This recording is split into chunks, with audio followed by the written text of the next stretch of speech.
woke up ahead of it, so.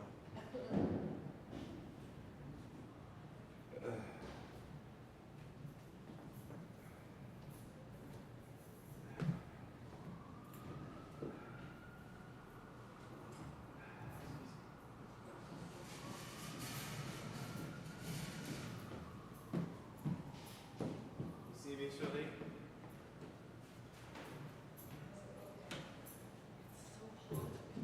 You see me?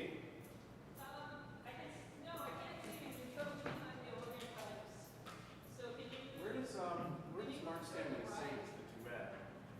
Does he stand here? I think he's just gonna turn around. Oh, I see. Yeah. What? Oh. Should I go this way? Yeah. How's that? Let me take a look. See me? A little more.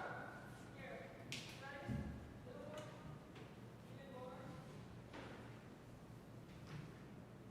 A little more.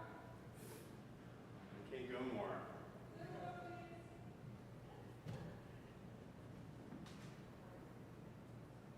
Okay, we'll work with it.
Good morning.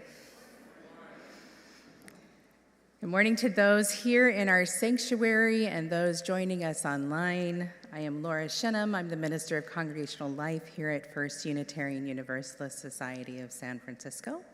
And I'm joined on the chancel this morning by Daniel Jackaway, one of our talented worship associates. We have many of them.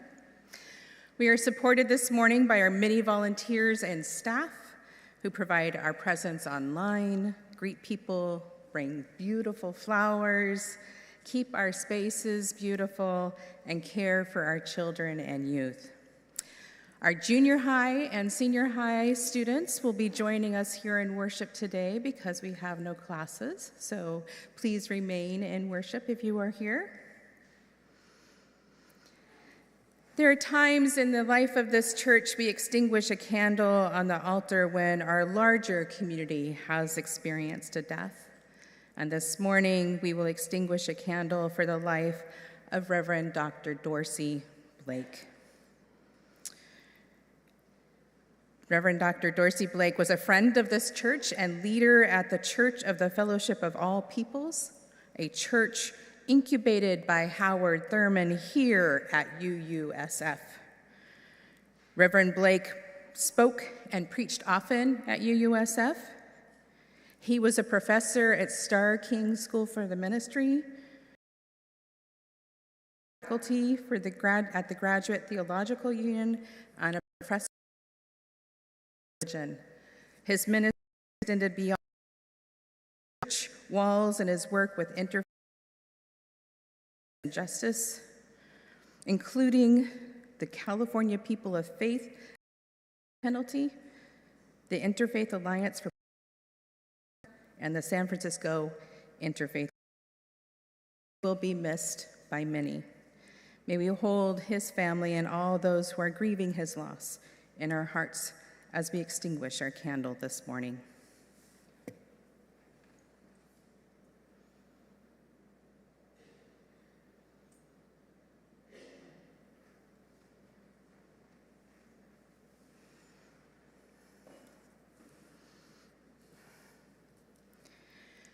If you are new to joining us today, then again, welcome. I hope you were able to grab an order of service on your way in, and if you are online, you can find the order of service in the link in the service description.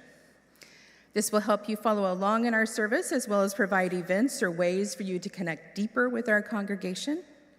In addition, towards the back, there are tips to help answer any questions you may have.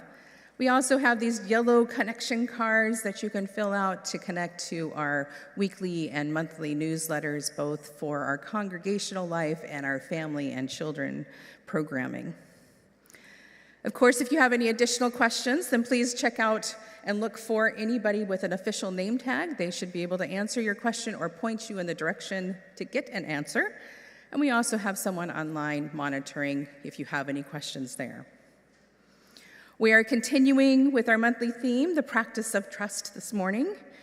We will address how anxiety and ungroundedness can erode at trust and what might inspire us to take the risk to lean in. So I invite you to bring the fullness of your heart to this hour together, and let us worship.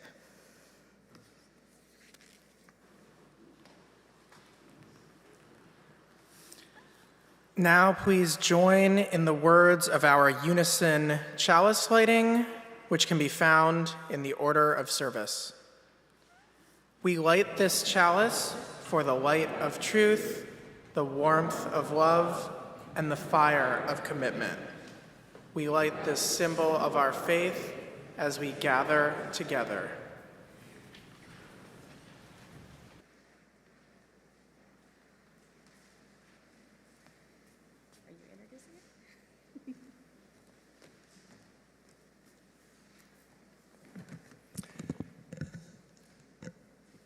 As we celebrate and honor as a result of Soul Matters recommending trust, we have decided to sing a hymn of the month as well, and Winds Be Still is that hymn. So if you could turn in your hymnals to number 83 and stand if you're willing and able. Last week we sang through the melody. We'll do that again this week. all the way through, but I will ask the choir to harmonize. And then the next 3 Sundays, we have 5 this month, the next 3 Sundays will feature a harmony line also at the microphone. So you can, for those of you that would like to venture into harmonizing with us, we will demonstrate the harmony lines, each individual one, the next 3 Sundays. But today, we'll take it away. Reiko, if you'd start the introduction.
We are here for one of our quarterly events that brings me a lot of joy, and we have people that are joining me up on the chancel here. We have Gino Fortunato representing the membership committee today, as well as Emma Wakeling, our membership and young adult manager.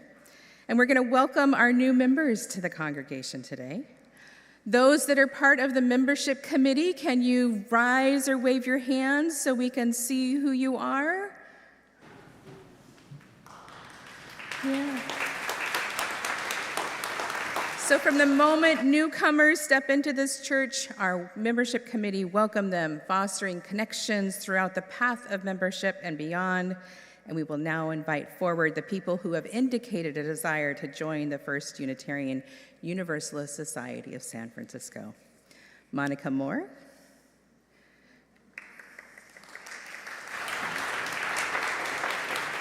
Leela Bailey.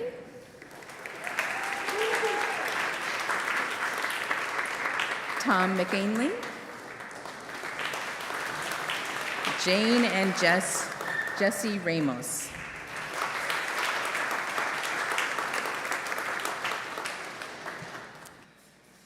The steps to membership are simple. You meet with a minister, make a financial pledge of record, and sign our membership book. But becoming a member asks much more. Asks for a commitment to the rites and rituals and rites of passage of this community, a commitment to learning and growing, and a commitment to an ongoing exploration of one's faith. It asks for a commitment to building community and to making time for fun and connections, a commitment to service, to loving one another, to working for justice and peace, and to help bring healing to the world. The steps to membership are simple, but the act of membership is sacred. We are delighted that you all have made our church your spiritual home, and we welcome you.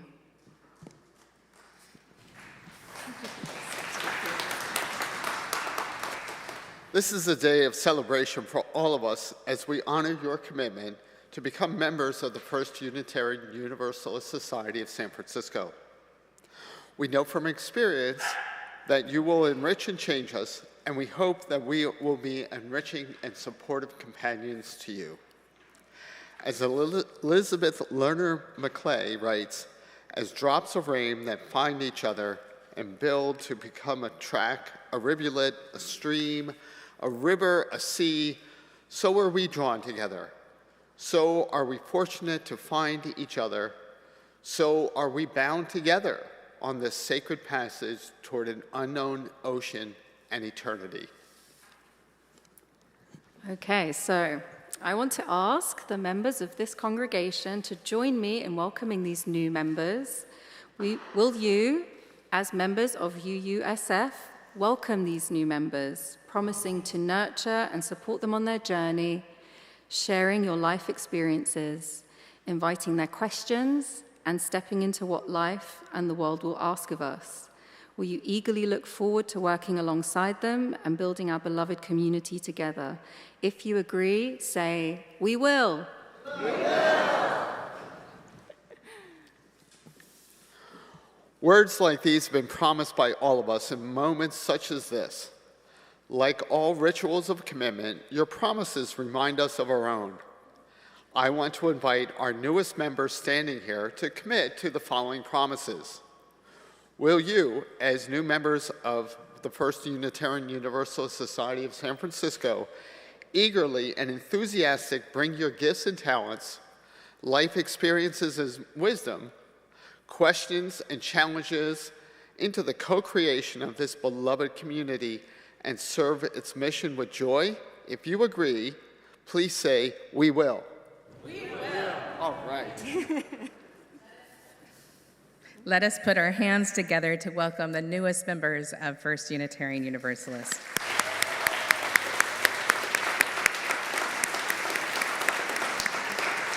Let's greet them and each other with some music and joy.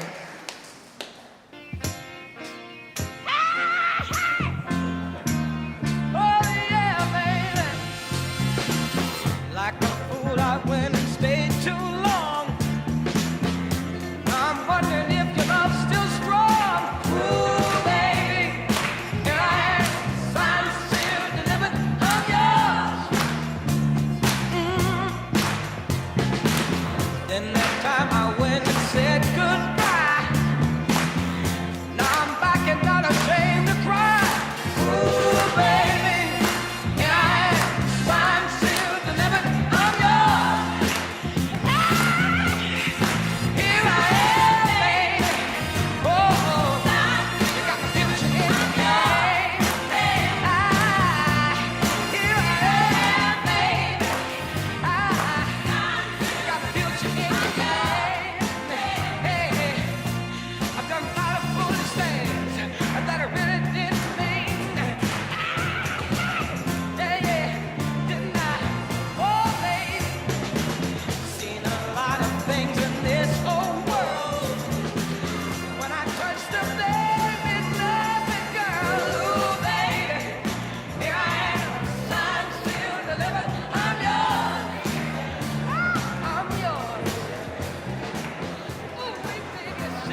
Let us come back together.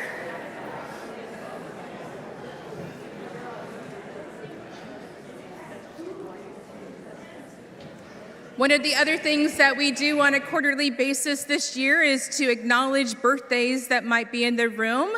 And this Sunday, we're acknowledging those birthdays from January, February, and March. So if you had a birthday in those months, either rise or raise your hands, and we're going to sing happy birthday to you.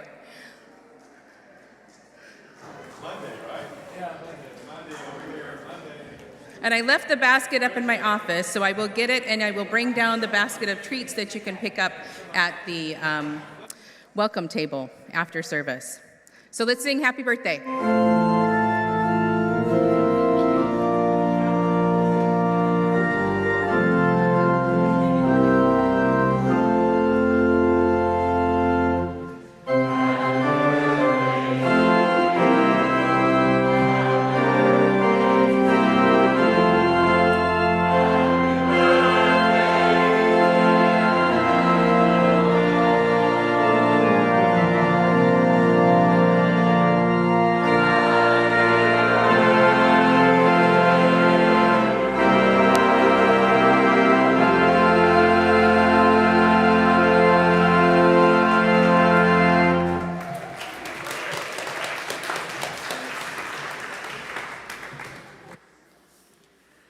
Now please rise in body or spirit for our spoken covenant and sung doxology. The words are in the order of service. Love is the spirit of this church, and service is its prayer. This is our great covenant, to dwell together in peace, to seek the truth in freedom, and to help one another.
I spent my whole childhood attending a small Unitarian Universalist congregation in Delaware.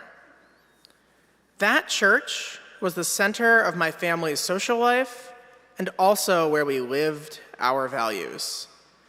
After learning progressive values in Sunday school and from the general culture of the church, I even joined the LGBT activism committee when I was 13, learning all through high school how to plan events, lobby state legislators, and educate the congregation.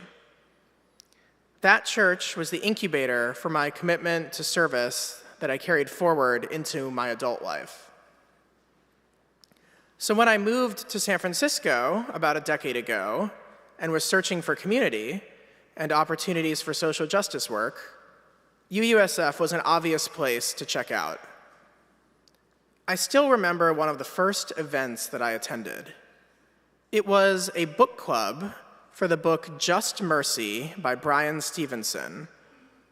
The writer told of his founding of the Equal Justice Initiative, which has prevented over 100 people from receiving the death penalty in the US, and has been involved in many Supreme Court cases challenging sentences of death and life without parole for crimes committed before turning 18. But it wasn't just a book club. Member Bob Bacon was there to speak about his own life of work fighting the death penalty and to gather signatures for a California ballot proposition that would end the death penalty in the state. I was so inspired with the ease with which I could move from learning to acting and to meet someone who had dedicated his life to critical justice work. And of course, there are so many more members here fighting for justice, too many to name in this short time. But to raise up a few, Rochelle Fortier-Wadibia has argued human rights cases in front of the Ninth Circuit Court of Appeals, and Sam King leads a progressive voter organizing nonprofit. My work is more corporate, and my responsibilities within the church lately are more internally focused as the chair of the Committee on Ministry and a longtime worship associate. So it's very grounding to stay in contact with everyone who is doing the good work in the world as a reminder that I can always find ways to do more. And it is so rewarding to know that everything I do to support this church creates a spiritual home for people who are out doing that good work. Thank you.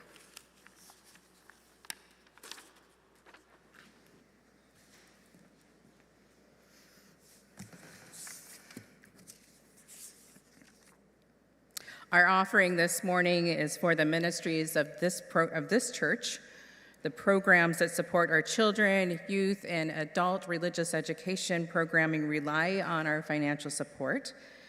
Thank you for your contributions in advance. Our offering will now be collected and gratefully received.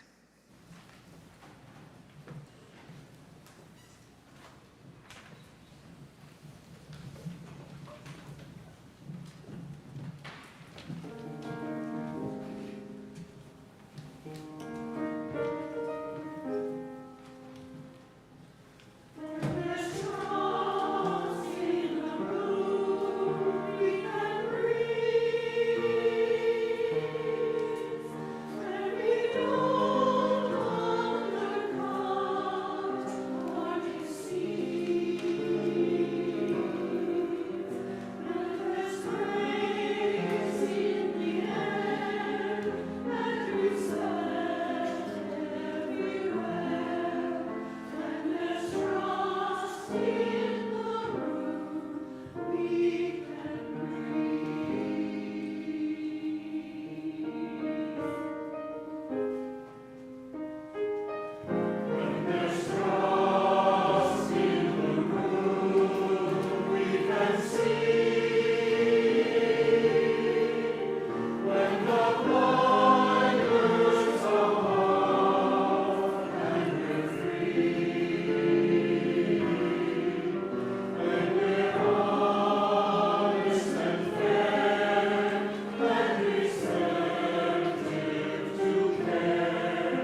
I want to invite you into a time of reflection and meditation. I want to share with you the words I offered in this past week's Flame from Adrienne Marie Brown. Before I do, let's take a couple centering breaths. In and out. In and out. Settle into our bodies, letting our shoulders fall so softly away from our ears, and closing our eyes if we feel safe doing so. Here are Adrienne's words.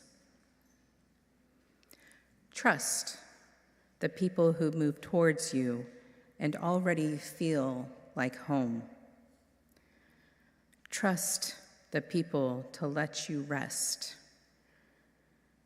Trust the people to do everything better than you could have imagined. Trust the people, and they become trustworthy. Trust that the people are doing their work to trust themselves. Trust that each breach of trust can deepen trust or clarify boundaries. Trust the people who revel in the pleasure after hard work. Trust the people who let children teach and remind us how to emote, be still, and laugh. Trust the people who see and hold your heart. Trust the people who listen to the wails. Trust the people, and you will become trustworthy. Trust the people and show them your love. Trust the people. In the silence that holds all things, I invite us to ask for what we need and the ability to open ourselves up to receive it. During this time, if you have lost someone close to you within the past year, or if the memory of a loved one is heavy on your heart, we invite you to stand or place a hand on your heart as silent witness to that loss. The world doesn't always make space to acknowledge and hold our losses that are so present to us. We will come out of this silence and song with words found in your order of service. Feel free to join in or just listen.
Our reading is a poem, Beyond Sight, by Rosemary Watola Tromer.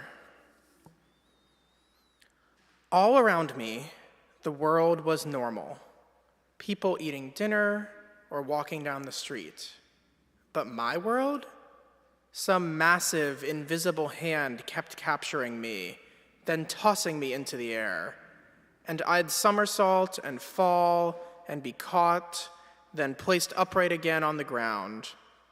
All night, it went on like this. I'd be walking, and then I'd be flying, and then I'd be falling, and then I'd be caught. Until finally, by morning, we couldn't say that it wasn't disconcerting, but we could say I had become more fluent in this strange upheaval. We could say I had begun to trust the same hand that tossed me would catch me. We could say that when I woke up, I was still myself and nothing felt the same. And though my feet never left the ground today, I was tossed. And then I was caught. Even now, I almost feel them around my chest, those great fingers, as they set me on my feet again.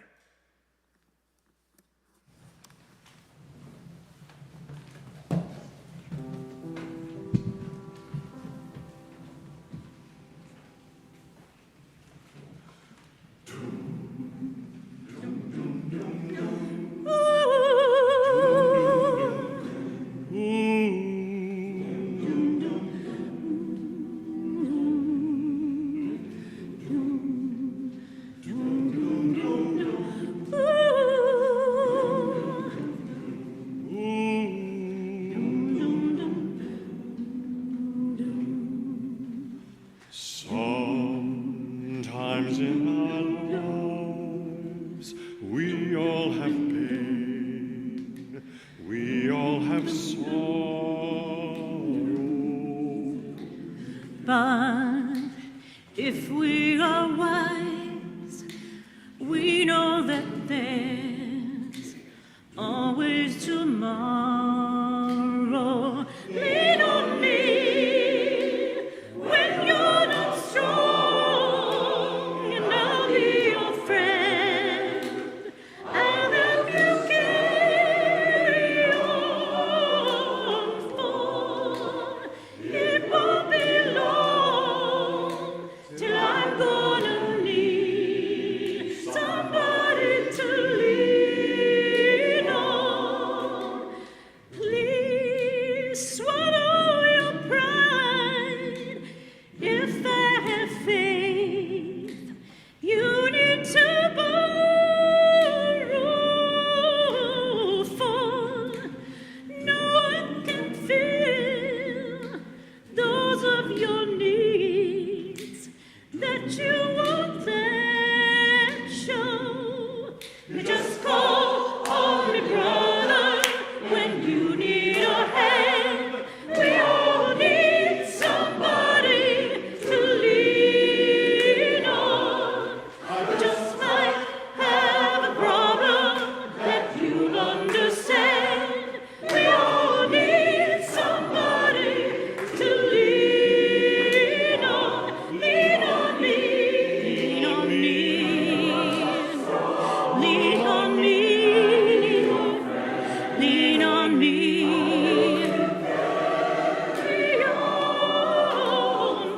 Lean on me,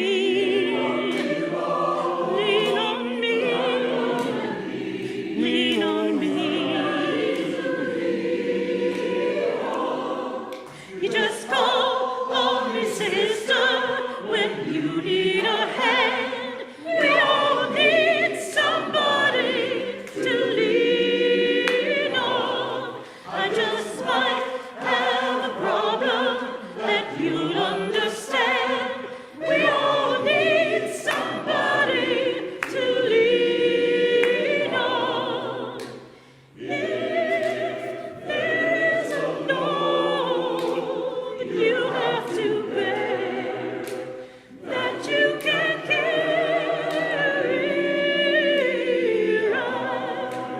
right up the road, I'll share your load. If you just call me when you need a friend. Why don't you call me When you need a friend.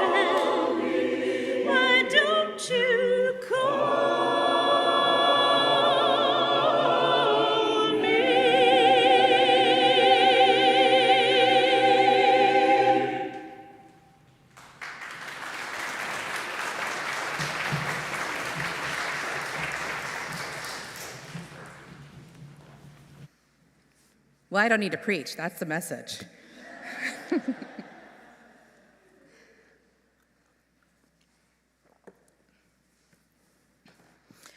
Over this past week, I've had many conversations with colleagues, friends, and congregants with a common theme emerging. People are grumpy. People are feeling unsteady. People have a lack of motivation. I'm included. I'm not separate from that. I've cycled through these feelings as well. But I have had moments of joy and laughter, but these are kind of the dominant feelings right now. There was an aha moment for a group of us on Thursday, and the realization that this is a familiar feeling. A familiar feeling from the pandemic time. A time when our world was in a state of chaos. There were many unknowns. Fear was prevalent. People's lives were being threatened. And what we could control of our reality was so very little. This created in our society and in ourselves a constant state of anxiety and a feeling of ungroundedness. I think it's safe to say we are in a similar time now. When we lose control of our realities, our narratives, our sense of safety, of those things we know to be true, we can become anxious and unsteady. We can feel like the very ground under us is not there. Buddhist teachings tell us suffering is the attachment to permanence. We suffer when we hold on to the illusion in our lives that nothing changes. Now, if you think this is easy just to let go of, I'll remind you that Buddhism has been around for over 2,500 years. And I'm sure if you have talked to any Buddhist who has not reached enlightenment or freedom from suffering, you will find out it is not easy to do. All this to say, this grumpy, anxious, unsteady, sad, or general sense of malaise, you are not alone, and it's understandable. Because we are in a world suffering that's in a state of chaos with many unknowns, where fear is prevalent, people's lives are being threatened, and where our control of reality is limited. We are suffering in a world that is continuously breaking that comforting illusion that it is constant and permanent. Buddhist nun Pema Chodron shares, "As I look at the world, I see that a lot of us are running around in circles, pretending that there's ground when there actually isn't any ground, and that somehow, if we could learn not to be afraid of groundlessness, not to be afraid of insecurity and uncertainty, it would be calling on an inner strength that would allow us to be open and free and loving and compassionate in any situation." So how do we find the inner strength right now when we are suffering? How do we move with the suffering to respond in loving and compassionate ways, not only with each other, but with ourselves?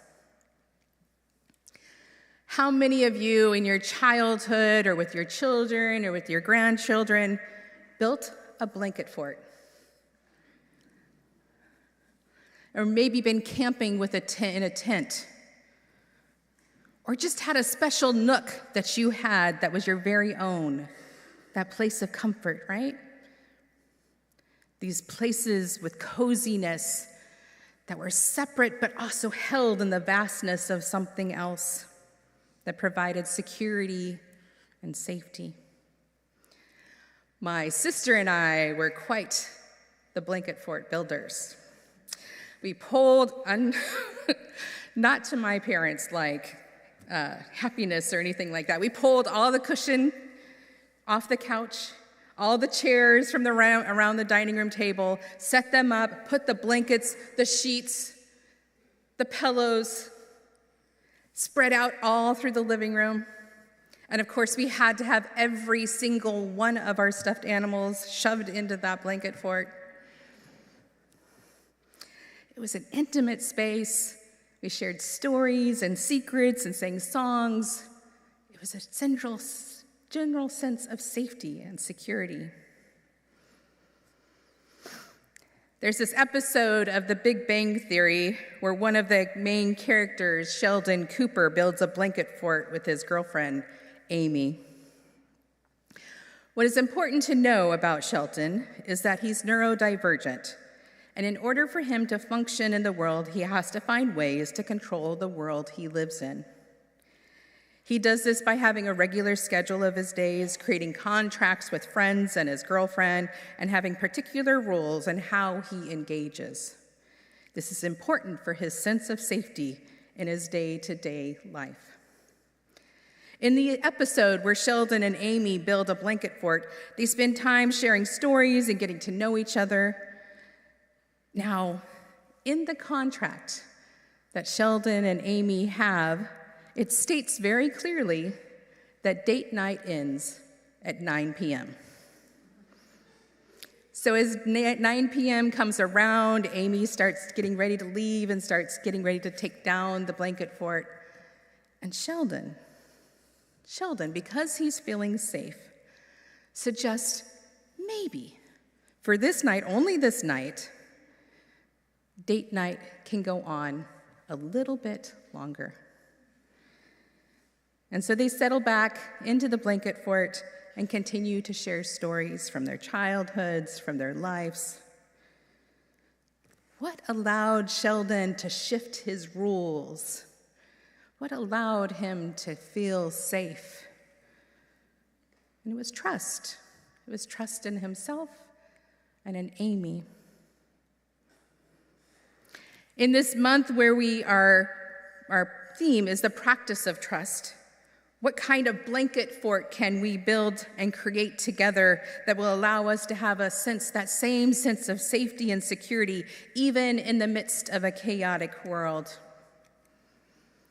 According to Charles Feltman, author of The Thin Line of Trust, trust is choosing to risk making something you value vulnerable to another person's actions. I'm going to say that again. Trust is choosing to risk making something you value vulnerable to another person's actions.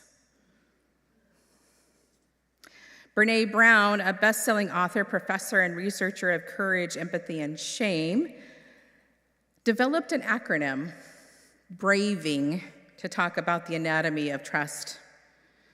I know not everyone connects to Brene's work, and so I ask that you trust me at this moment to stick around and know that it's worth hearing what this acronym means.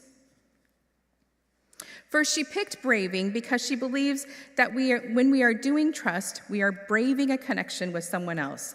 We are leaning into relationship and connecting in a vulnerable, willing way.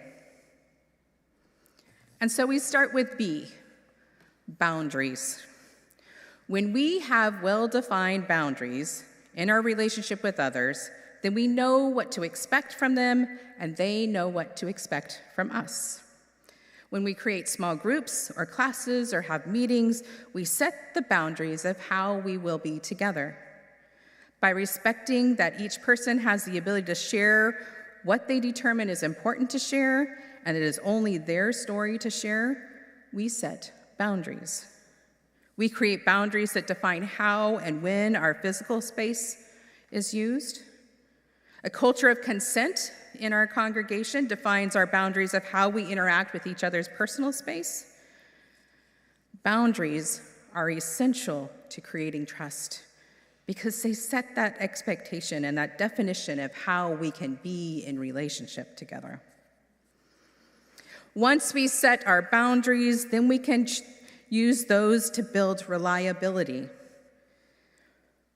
When we show up for each other on Sunday each week, we know we will have worship together, which will hold certain reliable elements throughout the service, our chalice lighting, our covenant, our doxology, music, offering, all of those normal things that we do on a Sunday. When we show up for each other, send cards, make phone calls, and all the other things we do to build connection, then we are creating the foundation of reliability. And when we rely on each other, then we know we can trust each other. Accountability, a word we have grown to love in this community and realize it's not one of punishment or shame, but instead helps us build relationship by giving us a means to make amends when a mistake is made. And we know mistakes will be made because we are wonderfully imperfect humans. Accountability also helps us hold the consequences of crossing someone's boundaries or not showing up for one another, as well as a way to repair the harm that has been caused. So we're BRA, now we're on V. Once all those are in place, then we turn to the vault, or confidentiality. As ministers, Vanessa and I hold the responsibility of confidentiality very seriously. We know that if a confidence is broken, all trust is lost. This is true for several of our lay leadership teams in the church as well, the Board of Trustees, our lay chaplains, and our Healthy Congregations team.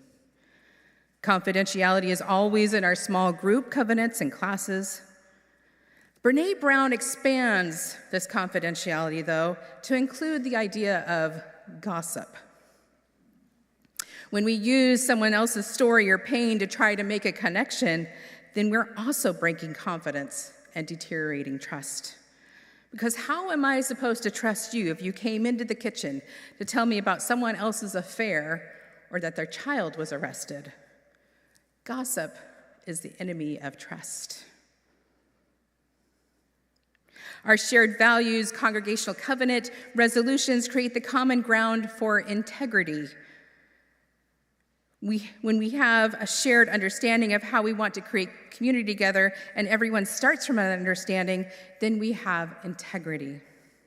We witnessed it earlier in our new member ceremony where we named values that we invite people to be members of the church and help co-create the church. We understand this concept as we create and support through our pledges a budget each year. We show up and live into our values, the ways we have defined our community together. And we do all this, the boundaries, the reliability, the accountability, the confidentiality or the vault, and the integrity. We do all of this, hopefully, in a non-judgmental way. We learn to lean into each other, not just through our actions of helping and supporting each other, but also through our requests for help. We truly trust others when we can ask them for help and they can ask us for help, knowing they will not be judged for needing support. By showing up to listen and share with each other our joys and sorrows, our thorns and roses in non-judgmental ways, then we can deepen the trust we have in each other. And finally, we do all of these things with a generosity of heart. We believe each of us brings the best of intentions for our community and in our interactions with each other. We are able to be generous in our understanding that if someone makes a mistake or does not show up as their best self, then we extend compassion and love to help pull them back into relationship. We don't shame them or scold them or rage at them because we are in community. We offer grace, compassion, and understanding. Now imagine, if you will, we're building our blanket fort here. Imagine each of these concepts being a blanket or a pole or a chair or a cushion in that blanket fort. We would have well-defined boundaries, knowing we could rely on each other, holding each other accountable for our actions in loving ways, keeping confidence in a vault of friendship, living into our integrity with our shared values, being non-judgmental in our approach, and doing all this with a generosity of heart. If we are able to create in our church community a blanket fort with these defining concepts holding it together, then can you imagine how that would impact our ability to set aside our grumpiness, our anxiety, our ungroundedness, if we knew we had this place we helped co-create to come and find safety? Could we help each other be a little more steady in our day? Help us find that groundedness at least once a week, especially in this chaotic world. This could possibly mean and feel like in our reading today that in the midst of the upheaval, the falling and the catching and all of that, that at some point in our lives, in our days, our feet feel standing on the ground. There's a video called Why Trust is Worth It, and I encourage you to go watch it. It was created by Z Frank, an online entertainer who teamed up with a group of acrobats from Cirque du Soleil. The video shows two of the performers, Anya and Gail, moving each other's bodies around and trusting each other to hold the other one in very precarious positions. At one point, Anya is holding Gail up, I can't even remember, I think it was this way, upside down, behind her back, and he is straight up, upside down. And at one point brings him down so he is parallel to the floor. All while they're moving each other in these very precarious positions, Z Frank is sharing a reflection on trust, and I offer you this reflection. Anya and Gail have to trust each other. As acrobats in Cirque du Soleil, they sometimes literally put their lives in someone else's hands. Trust is a confusing thing. It seems so simple, but when you try to pin it down, it can be elusive. I think of the way that my body sits on a surface that's new to me, unknown, and how my muscles remain tight, anticipating anything, and I'm constantly aware of that surface. Over time, with familiarity, I can relax and start to lean back. For many of us, that initial tension exists so much of the time. We expend so much energy watching and calculating, trying to predict, reading signs and people, ready for anything to change suddenly, preparing to be disappointed. So much energy spent. We talk about trusting as something you build, as if it is a structure or a thing, but in that building there seems to be something about letting go. And what it affords us is a luxury. It allows us to stop thinking, to stop worrying that someone won't catch us if we fall, to stop constantly scanning for inconsistencies, to stop wondering how other people act when they are not in our presence. It allows us to relax a part of our minds so that we can focus on what's in front of us. He continues, and that's why it's such a tragedy when it's broken. A betrayal can make you think of all the other betrayals that are waiting for you in things you haven't thought of, in people you rely on, and you can feel yourself tightening up, bracing in the worst cases. You might resolve to trust no one, but that doesn't really work. Trust is your relationship to the unknown, what you can't control, and you can't control everything, and it's not all or none. It's a slow and steady practice of learning about the capacity of the world, and it's worth it to keep trying. It's not easy. Anya says that trust is like a fork, not one way, but many ways, physical, emotional, and maybe something else. I almost imagine trust as these invisible hands that we stretch out into the world, looking for someone to hold on to as we walk into the unknown future. Anya and Gail began practicing together as friends, and now they are a couple. It took time. So who do you trust, and how can you grow it? Again, I invite you to watch that video. It's gorgeous to watch them move and hear those words.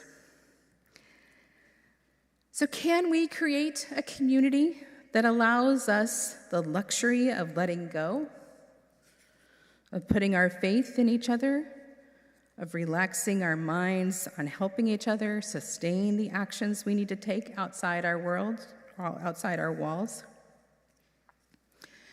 If we can, then our rewards are laughing with each other, sharing moments of joy and wonder, the renewal of hope that we need, and maybe even building a blanket fort or two.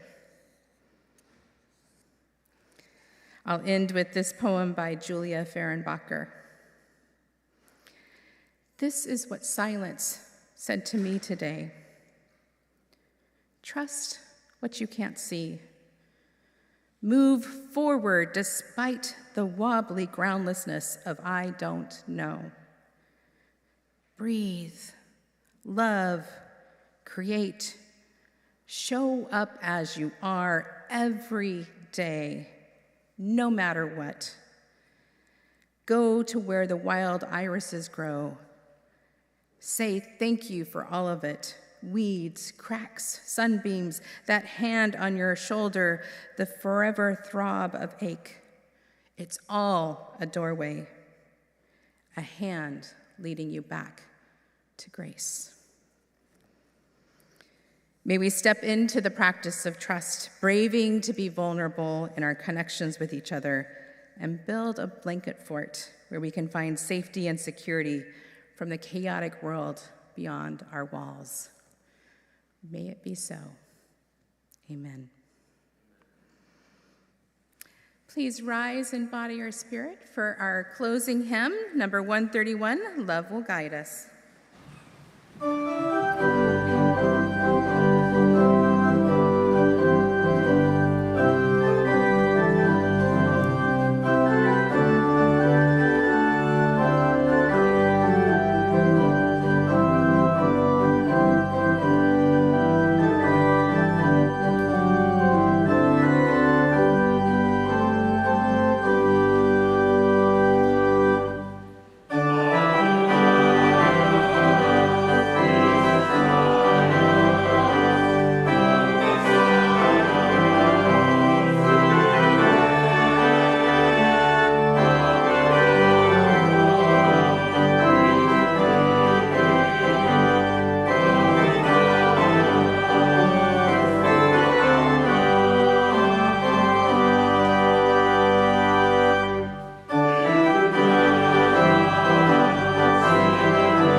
I invite you to settle into your seats to hear how we can take the inspirations from this morning into our days ahead.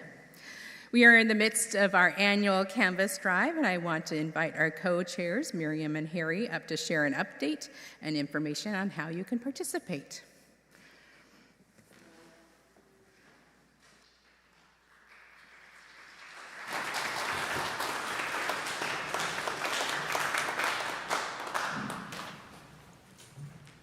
Okay, we're trying to get the microphone the right way today. Can you hear us well? Yes. Good.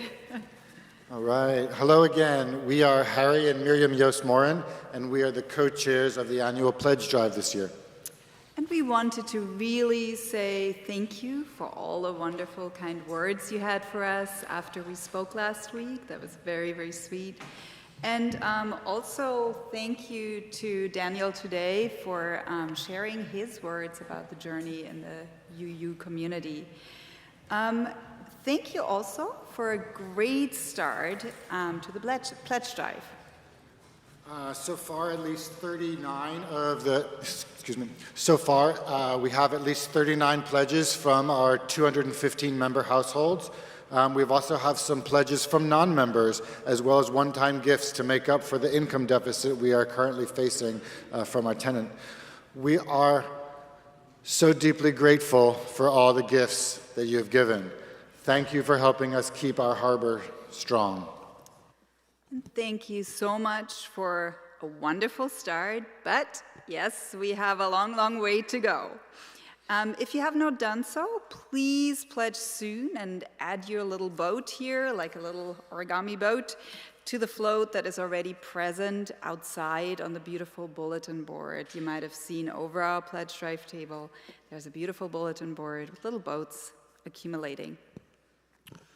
And also don't forget, if you pledge before midnight of March 16th, you will be entered into a lottery draw for a stay at the Vanderland's Tahoe cabin. March 16th. Get your pledge in by next week. Thank you, Marty and Linda, for this wonderful incentive. And yes, we are asking those of you that are able to please raise your pledge this year by around 5 to 10%. But please also know that really anything you can give is valuable, and we're grateful for any dollar.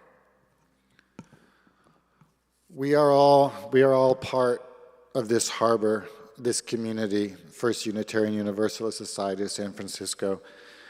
Some can give more, some can give less. That's okay. Your pledges are confidential, and please know that truly every dollar that you can contribute counts and is gratefully received. So please stop by the table after service and say hi, and feel free also to share your stories about how you came to this church and what it really means to you for being here. Maybe also have a little chat with our little sailor, Elliot, who is proudly running around pulling his boat wagon and screaming "Ship ahoy" for you. And you might even be invited to take a picture with him. Who knows, depending on what mood he's in. I would also like to invite you to come back next Sunday when our 14-year-old will be giving her personal address to this community. I think you will find it interesting to hear what our youth is thinking and what they are doing, and I also think you may just learn something new.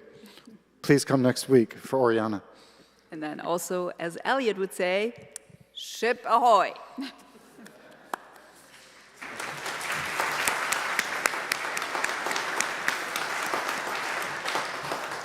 Thank you so much, Harry and Miriam.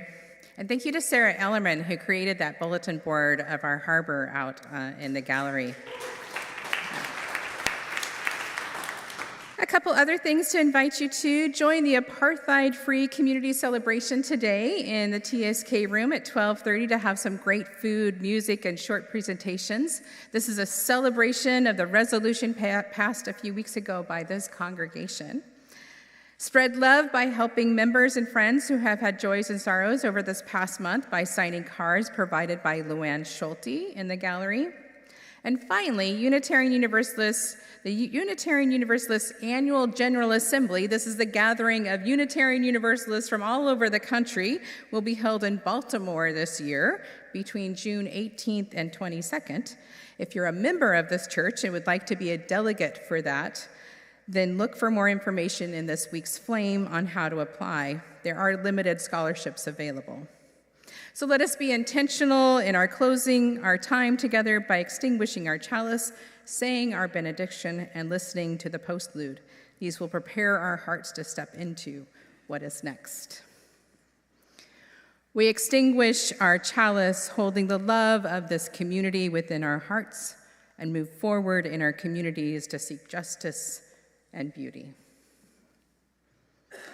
Now I invite you to look around to the people in this congregation, your fellow blanket fort builders. May we know the love of this community in our hearts and rejoice in its blessings. the blessings it brings to our lives this day and all of our days.